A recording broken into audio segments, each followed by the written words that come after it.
Bueno, vamos a hablar un poco de la etiología. Actualmente se ha demostrado que el aumento de la permeabilidad intestinal, sí que es un fenómeno en el cual la pared intestinal actúa como una barrera selectiva, en la que hace que pasen ciertas sustancias y otras no.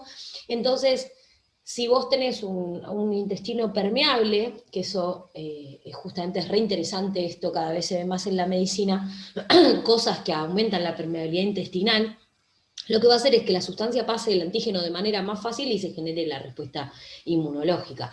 Entonces, el aumento de la permeabilidad intestinal va a jugar un papel clave en el desarrollo de las alergias. Los dos factores más potentes que provocan un aumento de la permeabilidad intestinal son ciertas bacterias intestinales y el gluten.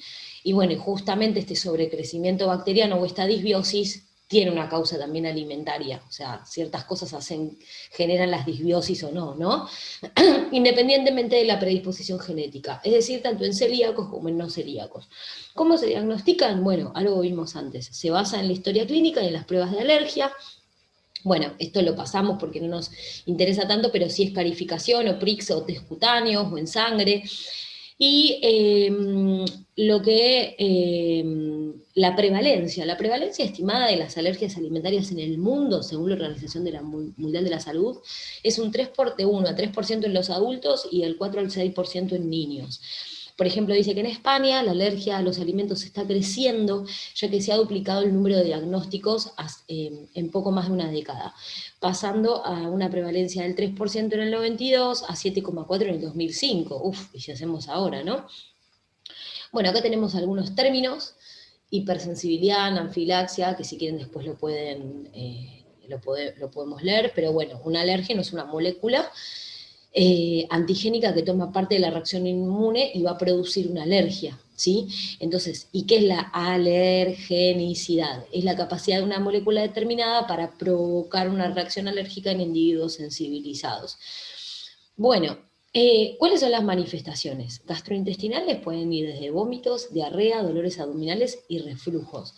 Respiratorias, rinitis alérgica, o sea, es una inflamación del revestimiento mucoso que lo que va a dar es rinorrea, estornudos, prurito nasal, congestión nasal y drenaje. Broncoespasmo, estridor laringio y otitis media. Neurológica puede ser migraña, hiperactividad, trastornos del sueño. Miren qué loco la migraña, dolor de cabeza. ¿Sí? A mí me pasó algo hace poco y ahora que lo estoy pensando mientras leo esto con ustedes, también venía teniendo dolores de cabeza. Geniturinarias, enuresis, síndrome nefrótico, etc. Tratamiento. Existen diversos medicamentos útiles para disminuir los síntomas, como los antihistamínicos, los corticosteroides, el cromoglicato de sodio, ketotifeno, broncodilatadores, epinefrina inyectable. Bueno, todo esto es más médico y vamos a ver los alimentos que pueden producir estas alergias. Los alimentos implicados con mayor frecuencia y que causan las reacciones más graves son los cereales que contienen gluten, los crustáceos, los huevos, pescados, soja, leche, cacahuate y otros frutos secos. Al menos 70 alimentos se han correlacionado con causantes de alergias alimentarias. Las frutas, por ejemplo, en España son el primer alimento causante de alergia, seguido por los frutos secos, los mariscos y los pescados. En niños españoles, las alergias alimentarias más frecuentes son la leche y el huevo. Ejemplos de alimentos y sustancias con potencial alergénico son la leche de vaca, por la caseína y la proteína láctea, el huevo, las frutas frescas, manzana, plátano, fresas, aguacate, bla, bla, bla. Vegetales, el tomate, el apio, el perejil y la zanahoria. Frutos de cáscara, como por ejemplo las almendras, las avellanas, las castañas, los pistachos, la nuez o el cacahuate. Yo, por ejemplo, estoy viendo si tengo una alergia o al pistacho o leche, porque yo no suelo tomar y justo un día tomé las dos cosas y tuve una reacción alérgica. Se me hinchó todo el labio, así que estoy viendo qué puede ser. Pescado blanco, pescado azul, mariscos, cereales, semillas, embutidos, especias, mostaza y pimienta, por ejemplo. Esto también puede llegar a ser chocolate y colorantes. Las alergias o intolerancias alimentarias tienen gran importancia dentro del ámbito de la seguridad alimentaria, por ello las autoridades sanitarias, tanto a nivel europeo como nacional, han establecido normas que obligan a informar de la presencia de alérgenos. El etiquetado pasa a ser una herramienta imprescindible. Bueno, acá nos habla de los decretos, y bueno, nada, acá tenemos todas las fuentes. Acá tenemos más o menos lo mismo, tenemos acá de Mayo Clinic los síntomas: hormigueo, picazón en la boca, urticarias, picazones, hinchazón en el labio, silbido al respirar, dolor abdominal, mareos, etcétera. ¿Cuál es el problema? Y que que si nos da algo grave, ¿no? Y después, bueno, que a la larga no es bueno tampoco que siempre el cuerpo esté reaccionando contra algo. Así que acá tenemos también mariscos, maníes, frutos secos, pescados, en los niños principalmente en el maní, en huevos, en frutos secos, en leche de vaca. Bueno, y acá tienen, si quieren para seguir leyendo, les voy a dejar los links, si lo quieren ver, y bueno, y acá tenemos también la fotito con el mecanismo fisiopatológico. Si ustedes tienen alguna alergia o saben que son alérgicos a algo, déjenlo en los comentarios, y si les gustó el video le pueden dar un like. Les mando un beso muy grande. Hola gente, ¿cómo están? Bueno, hoy voy a hacer un video sobre un tema bastante común, que es la alergia alimentaria, ¿sí? A raíz de algo que me sucedió a mí, dije, bueno, vamos a estudiarlo un poquito.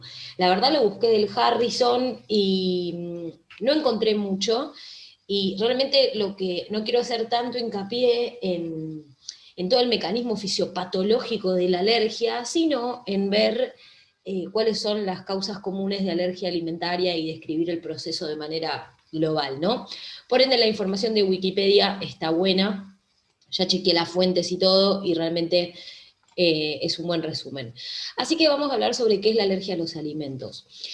La alergia alimentaria es una respuesta inmune exagerada del organismo cuando entra en contacto con el alérgeno alimentario, o sea, con la sustancia extraña que está en el alimento.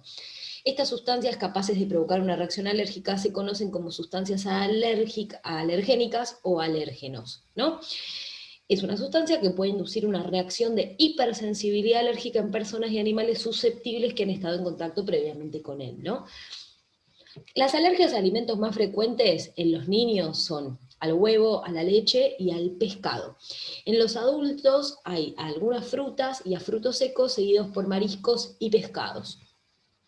Una vez establecido el diagnóstico e identificado el alimento responsable, la primera medida a tomar es la prevención. En algunos casos, como el de los frutos secos o la leche, esta puede ser complicada, ya que son ingredientes que se encuentran en muchos alimentos de forma enmascarada u oculta. Es importante disponer de la máxima información sobre el alimento que produce la alergia, conocer en qué comidas, procesadas o no, se puede encontrar y evitar su consumo. En sus formas leves pueden ser de naturaleza transitoria, o sea, ceden con el tiempo, pueden provocar cuadros cutáneos, desde urticarias a eczemas. Vamos a ver acá unas fotitos, miren, fíjense cómo es una urticaria, hay lesiones edematosas, y el famoso halo, y los eczemas, ¿sí? Pasando a una dermatitis atópica, a cuadros gastrointestinales, como por ejemplo una diarrea, molestias digestivas inespecíficas, náuseas, vómitos, dificultades para tragar, y en casos severos, shocks anafiláticos o riesgo de muerte. Estos síntomas debidos a la alergia a alimentos pueden ser muy variados. Los más frecuentes son picor en la boca, hinchazón en los labios o la lengua, náuseas, vómitos o diarrea, picor o urticaria generalizada, ronchas, hinchazón en labios, párpados, rinitis, picor, estornudos, congestión nasal, asma, puede ser ahogo, pitos o sibilantes en el pecho y tos, mareo, caída de tensión y pérdida de conciencia. Esto ya sería el choque anafiláctico. El diagnóstico de una alergia a los alimentos se basa en la demostración de los anticuerpos de tipo IgE frente a un alimento que ha inducido síntomas. Para ello es muy importante la realización de una historia clínica detallada que incluya los tipos de síntomas, el tiempo transcurrido entre la ingesta y la aparición de estos, la cantidad y preparación culinaria del alimento, factores asociados a la ingesta, el ejercicio, el consumo de fármacos, tolerancia previa y posterior del alimento, repetición o no de la reacción en relación al alimento, tratamiento requerido y el tiempo de resolución. Yo igual les quiero mostrar algo con respecto a la fisiopatología de la alergia, aunque sea algo como cortito.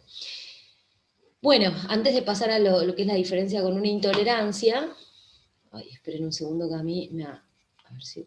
Esperen. Ahora sí, fíjense, o sea, esta sustancia que el cuerpo lo ve como un alérgeno, que genera una hipersensibilidad, lo que termina haciendo es que se activen los mastocitos, se van a activar y esto es lo que van a hacer es este, aumentar la producción de aminas biógenas, como por ejemplo histamina. Entonces lo que va a hacer la histamina es aumentar la permeabilidad vascular, va a generar broncoconstricción, va a haber una hipermotilidad intestinal, por ejemplo también va a estimularse, digamos, todo lo que es las citoquinas, como el factor de necrosis tumoral alfa, generando inflamación. Entonces esto es lo que da la inflamación, el picor, si tenemos más permeabilidad vascular, etcétera, etcétera. Entonces, nada, esto es básicamente lo que genera el alérgico. O sea, va a haber una producción de mastocitos, o sea, van a estar activados y, por ejemplo, al estimular a la histamina se da todo este proceso de reacción alérgica, ¿no? Que viene de la mano del aumento de la permeabilidad, de la inflamación, etcétera. Bueno, vamos a seguir. Después no se debe confundir a la alergia a los alimentos con la intolerancia, que es una capacidad de consumir ciertos alimentos sin sufrir efectos adversos sobre la salud. ¿Sí? Por ejemplo, la intolerancia dice, bueno, la intolerancia a los alimentos se distingue de las alergias, que las alergias desencadenan una respuesta del sistema inmune, activando la inmunoglobulina E. Y las intolerancias se deben a un déficit de alguna enzima que impide una adecuada metabolización. Por ejemplo, la enfermedad celíaca, que se dice que es una alergia, pero no, es una intolerancia al gluten, o sea, no lo podemos digerir bien. Se trata de una enfermedad autoinmune, bueno, nada, entonces hay una respuesta inmune anormal, donde estamos, esperen un segundito. Bueno, esto les decía, que en realidad la enfermedad celíaca no es ni una alergia o una intolerancia, en realidad no es ninguna de las dos, es una enfermedad multiorgánica autoinmune, en la que la respuesta inmune anormal causada por el gluten daña el intestino, entonces puede dar lugar a la producción de diferentes autoanticuerpos que atacan a diversos órganos y sistemas, o sea, entraría como en otra categoría. Hay proteínas comunes entre los pólenes que producen rinitis o asma y muchos alimentos vegetales. Muchos alérgicos a pólenes se vuelven alérgicos a algunas de estas proteínas y entonces comienzan a tener problemas con muchos alimentos vegetales. Por ejemplo, las proteínas transportadoras de líquido están en la piel del melocotón y de la pipa y están también en muchas frutas y verduras. Por los que tienen alergia a LTP comienzan a tener problemas con algunos a tener problemas alérgicos con frutos secos y muchas frutas y otras muchas frutas o verduras. Otras son las profilinas, que son proteínas estructurales de las frutas y verduras que dan reacciones habitualmente más leves, ¿sí? que las proteínas transportadoras de lípidos, pero con muchas frutas o verduras. Otras es el síndrome de látex, muchos alérgicos al látex, tienen alergia a frutos secos y a frutas tropicales, tomate, bueno, etc. Vamos a ver un poquito sobre la etiología.